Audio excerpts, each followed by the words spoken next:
And now, the Who's Hot, Who's Not report, brought to you by Weather King.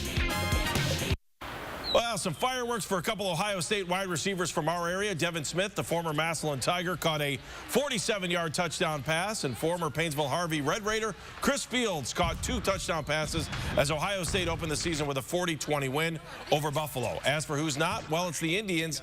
During this 6-game road swing, despite winning today, the Indians went 1-5 on the trip, scoring just a combined 14 runs in 6 games and wasting some great pitching performances. That is the Weather King. Who's hot? Who's not? Welcome back to the Ford Sports Sunday. Let's talk a little Indians baseball now. Our good buddy and our fourth amigo, I guess, third, fourth, somewhere in there.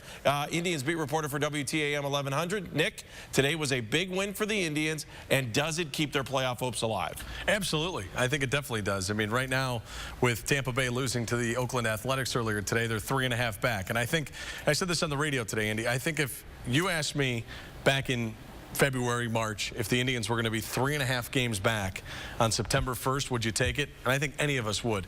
You're not 3.5 out of the division. You're 7.5 back in the division, and Detroit is very tough. But I think if you told somebody that they would be 3.5 back in the wild card mix, we would have taken it. And that's what the Indians are. So I think today was crucial.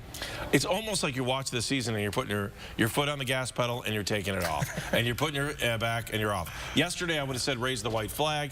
They came back today. They won. Danny Salazar looked good on the hill. They have the pitching. The question is, can they get the hits to get him through this last month? Well, timely hitting is huge. And Mike Aviles, when he stepped up to the plate today, they were 0 for 5 with runners in scoring position on the day before he hit that grand slam that gave them the victory. So runners in scoring position, hitting with runners in scoring position, that's huge. They were 0 for 18 at one point this week. That was really tough. That was a big reason why they lost.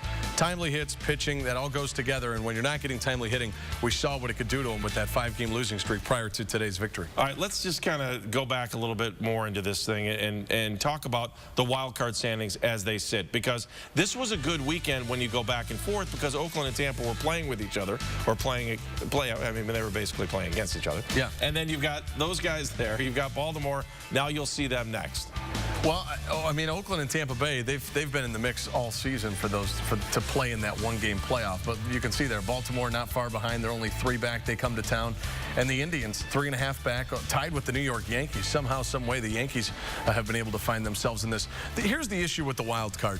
You have so many teams that you're dealing with. You talked about Tampa Bay. You talked about Oakland. You've got New York in there now. You've got Baltimore. You've got Kansas City right behind you. So there's so many different teams that are in that wild card mix that are going to be competing with you throughout the year.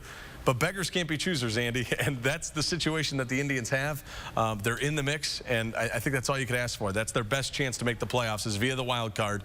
And even though they're 3.5 back and facing a bunch of different teams, it's their best route. It's their best chance. So that's what you got to deal with. All right, you talk about turning the page, and you know, you want to turn the page on last month, especially this last trip. Yeah. These last 11 wins will do that. You know, but so you wake up this morning and you go, okay, we're September. And then after this series with Baltimore, things get easier. But just because it seems like it's easier, they don't always seem to be easier for this team. Well, yeah, and here's the thing. It's Major League Baseball. The worst teams in baseball are going to win 50 games. So they can't just throw their mitts out there. They can't just throw the bats out there. They're going to have to go in, try and win these games. They're going to have to still play well. But the one thing I'll say about this Indians team is that they have won the games they're supposed to win all season. Haven't played well against Detroit. Haven't played well against Boston. Haven't played well against New York. But the games they're supposed to win, they have won. And if they can continue that pattern, coming up with games with the White Sox, games with the Houston Astros, games like that, then I think they'll be in a good spot. They're certainly alive. Today was crucial, but you got to win the games you're supposed to win, and that starts tomorrow, Labor Day, against the Baltimore Orioles, who are still playing some pretty good baseball. All right, a little bit of wheeling and dealing. You bring in Kubel this weekend. Today, okay, you had a hit and a walk. Yeah. Now, I don't know what more you could ask for. Yeah, 1 for 3 with a walk. Well, a sack fly at one point. There you go, yeah. I don't honestly know how much you're going to get from Jason Kubel. I mean, he's a guy who this year was hitting .220 when he came to the Indians with 5 home runs. He only played 89 games. His knee has been bugging him. But he's a career .265 hitter, familiar with the Central Division. Hopefully, he can give you a little bit of a spark in that lineup. We talked about it. We know that they need it. They weren't hitting with runners in scoring position, so maybe this guy can provide you a little bit of a spark. All right, as they bring momentum back home, That's what we're hoping for. Yeah. You've got Baltimore for the next 3 days. Yeah, Baltimore's tough, and you're going to see Bud Norris tomorrow. We know what the lineup can do with guys like Chris Davis. He's having a tremendous year. He could prevent Miguel Cabrera from winning the Triple Crown. Adam Jones is very good. Brian Roberts is very good. Manny Machado is very good. And they've got some good starting pitchers, and their bullpen's pretty good. So you're going to see a complete ball team.